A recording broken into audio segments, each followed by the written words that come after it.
Tunayo taarifa moja ya mwanamke mmoja kushikiliwa kwa tuhuma za kumuua mume wake na kisha kumzika. Tukio hili limetokea siku ya tarehe 16 mwezi wa 10 mwaka 2025 majira ya saa 7 mchana, ambapo jeshi la polisi lilipokea taarifa kutoka kwa watoto wa marehemu kwamba baba yao amepotea nyumbani tangu siku ya tarehe 11 mwezi huu wa 10 2025, na juhudi mbalimbali zimefanyika za kumtafuta baba yao, lakini hazikuzaa matunda. Lakini jeshi la polisi baada ya kupata taarifa hiyo, upelelezi ulianza mara moja. Tulimkamata mwanamke mmoja anaitwa Martha Jaffet ambaye ana umri wa miaka 44, ni Mnyamwezi na ni mkulima, mkazi wa kitongoji cha Mzalendo, kijiji cha Mawemeru, kata ya Nyarugusu, wilaya ya Geita.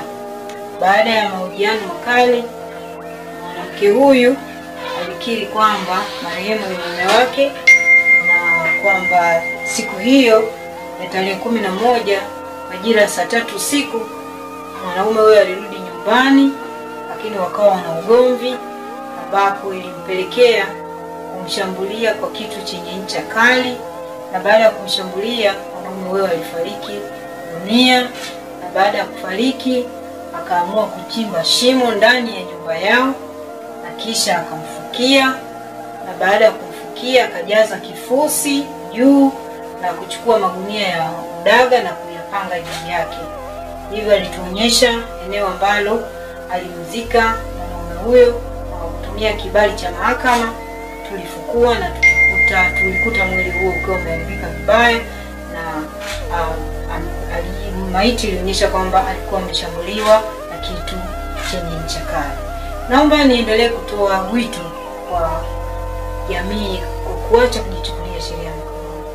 Migogoro ya kifamilia, kila siku tunatoa elimu kwa jamii kuhusiana na mauaji yanayo chanzo chake kikiwa ni ukatili wa jinsia. Na tunasema ukatili kwa Geita huko pande zote mbili.